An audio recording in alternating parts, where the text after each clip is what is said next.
Welcome to Women Being Loved, a weekly podcast and upcoming book series to help you and other women 35 and beyond attract deep, passionate, lasting love while honoring your authentic self.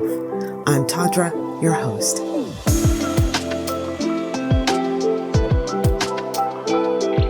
Welcome back, or welcome if this is your first time here. I'm so glad you're spending time with me. Today, I want to jump right into one of the inspiring true life love stories from the book I'm writing, Love Will Find You. And then at the end, I want to chat about why this story made it into the book. This is Jess's story. She is 47. As a little girl, I was pretty sure I would never get married. I'd figured out rather young that there was something different about me, something other people didn't like. Despite my best efforts to connect with others, I was an extremely lonely, isolated child with no social circle. If I couldn't make friends, I figured I'd probably never fall in love. Surprisingly, that didn't upset me as much as you'd imagine. Because I was on my own, I spent a lot of time in books, especially old stories of girls doing interesting things. My favorites were Anne of Green Gables and Little Women. But any stories of independent women making their way in the world fascinated me. I imagined I was going to be one of those eccentric older women who lived alone with a big library. My aunts, my mother's 5 sisters, were very cool single women with exciting lives and careers. They were the embodiment of my favorite book characters, and I wanted to be just like them. In adulthood, I moved to Toronto, which is a bigger city than where I was born, so it opened up a new world for me. I actually found my tribe amidst the interesting, progressive single people there. I was relieved to discover not everyone was paired up as couples. It was the first time I had genuine friends, and I loved it. I also dated a bit, not successfully, but I learned a lot. My life by 40 felt full. I had a satisfying career, I spent quality time with my friends, I played sports, and on many evenings I'd cuddle up with a good book and my dog in the home I purchased myself. Once in a while, I'd do something out of the ordinary, especially if it promised personal growth. On a whim, I signed up for a friend's 9-day workshop in Florida that explored self-acceptance, personal accountability, and mindful movement. There were sex-positive topics around pleasure and consent as well, which seemed interesting to me. I snagged one of the last 2 available spaces. When my plane landed in Miami, I connected at the airport with 3 other workshop attendees to share a cab. To my surprise, there was a young, cute guy in the group. We locked eyes for a moment, then quickly looked away. Did he feel that too? He had big, beautiful, deep brown eyes that overwhelmed me. I learned his name, Gabriel. It was unusual for a man under, say, 50 to be at a self-development workshop. I'd guess this guy to be, mid-20s. I was intrigued. Over the next few days, Gabriel and I casually flirted with each other at meals, across the room at workshops, wherever we happened to run into each other. I didn't really care that he was younger than me. It was guilt-free fun. Until I learned that he was the workshop leader's son. That made things interesting. As a casual friend of the workshop leader, I knew she had a son, but I thought he was a teenager. Apparently, my friend had been posting old family photos on Facebook. The fresh-faced teen I'd seen in her feed was now a full-grown man. Every day, Gabriel and I used the swimming pool on the property to escape the Florida heat. And as the days passed, we bonded over our mutual love of anime and video games. We were the 2 nerdy people at the workshops. It turned out the other attendees were mostly sex workers. One afternoon, on a long break between workshops, Gabriel and I were laughing and enjoying a breezy conversation. I thought it was as good a time as any to address what was going on between us. How do you feel about me flirting with you? I mean, I'm older than you and I'm friends with your mother. I don't want to be weird or creepy. Gabriel thought about it for a long time, then answered, I don't hate it. Okay. I didn't quite know what to do with that. It wasn't an enthusiastic, hell yeah, but it wasn't go away either. He obviously needed time to think it over. I backed off. A couple of days later, I rushed into one of the workshops late, and to my surprise, Gabriel waved me over to a seat he'd saved next to him. When I settled in, he put his arm around me. He had such a warm energy. It made me feel safe.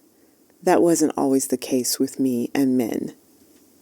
Gabriel said he wanted to give us a go as a couple. I agreed that I'd like that too, but I honestly thought he'd get back home to Utah and his regular life and forget all about me. I hadn't had any lasting romantic relationships, not even in Toronto. The first time a man asked me out, I thought it was a cruel joke. I'd experienced that over and over again in high school, so I was conditioned that I was a joke to guys. But when I realized as an adult that men and women were interested in me, I opened myself up to dating both genders. What I noticed right away was whenever I was in a relationship with men, they expected me to be the emotional glue between us. I'm not good at that. I can fake it for a while, but it's exhausting. I learned recently why that is. I'm autistic, and I have many of the traits that are difficult for neurotypical people to handle. I am easily overstimulated by light and sound and stuff. Emotional regulation is particularly hard for me. So I'd be good at masking my real self for 4 to 6 months in dating situations. Then I'd have an emotional meltdown, and the guy would be out the door. At other times, like many neurodivergent women, I couldn't figure out who was safe, which at times landed me in devastating circumstances. I was raped. That is a horribly common occurrence for autistic women because we tend to take individuals at face value. So you see why I didn't get my hopes too high with Gabriel. But he surprised me. When we returned to our homes, he made the effort to keep us connected. He set up regular calls, including video.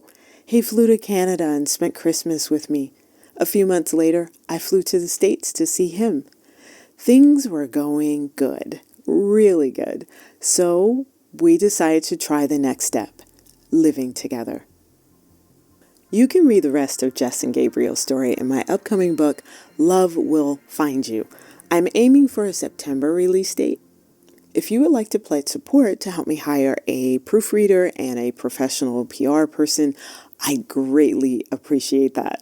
My crowdfunding campaign is at my website, which is womenbeingloved.com. Again, that is womenbeingloved.com. And the link is also in the show notes. There are some really great perks there for supporters, so go check it out after this episode. And while I'm here, I want to give a big cyber hug and thank you to Zoe Correz, PJ Cummings, Claire Mason, Chanel Denny, Susan Finn, and Christine Huberty for your pledges and commitment to helping me get this book into the world. Thank you so much.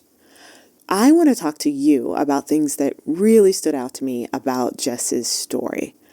First of all, she figured out as a child that there was something different about her. And unfortunately, that something meant that other people did not always respond to her in a positive way. But she eventually came to a place of peace with whatever was going on. And here's the part. She didn't even understand for like the first 40-something years of her life that she was neurodiverse because she didn't get a diagnosis until she was like, I think she said 45, which is often the case with neurodiverse women. But I am so inspired by Jess because She did a lot of really inspiring things. First of all, she had the courage to move away from her small town to a big city. That's scary for a lot of people. She made new friends. She bought a house on her own. Like, she didn't wait for a relationship or, someone else in her life to buy a house. She just bought herself a house. And then she went about her business to live her dream of being an interesting, self-sufficient, independent woman with a home library. Like, this was her childhood manifestation come to life. She didn't spend her single years beating herself up or being bitter. She put herself out there to date without the pressure of needing to find the one. And in her own words, they weren't successful relationships in the sense that they didn't lead to the forever after, but she saw those experiences as opportunities for her to get to know herself more. And I would say doing that was obviously what prepared her for meeting Gabriel. Like, she was who she needed to be in that moment.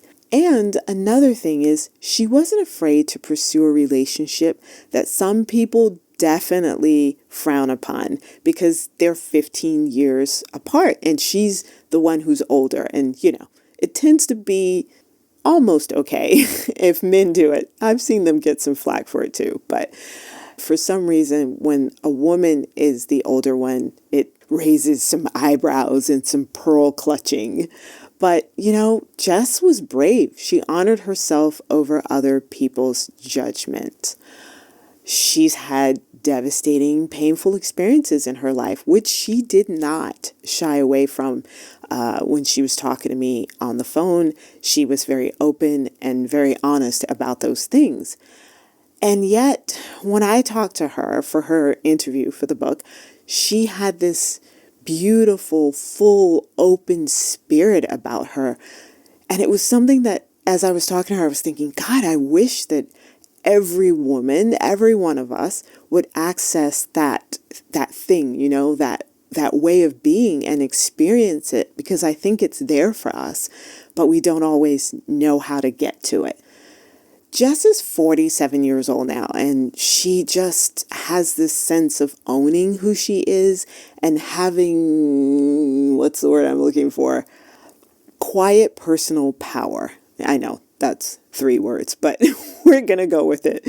Quiet personal power. That's it perfectly. And I hope that you get a sense of that from my writing and my interpretation of her story if you buy the book. I'm not going to give any spoilers about their story, but what I will say is that all of these very personal, very true, authentic stories in my book have a happy ending. So that should keep you inspired until you can have a chance to read exactly what happened between Jess and Gabriel and where they are now. Would you do me a favor and just let me know in the comments if you're listening on YouTube, or write a review if you are on Apple, if you're enjoying hearing these true stories and if you would like me to share more of them with you. Of course, I put this whole project together, and so I'm very passionate about these stories, and I find them to be very inspiring. So I know I keep saying that. It's true. I hope they speak to you, and I hope that what you take away is that love will find you, and it's usually when you least expect it. So until next week, I hope you have an awesome week. See you next Thursday.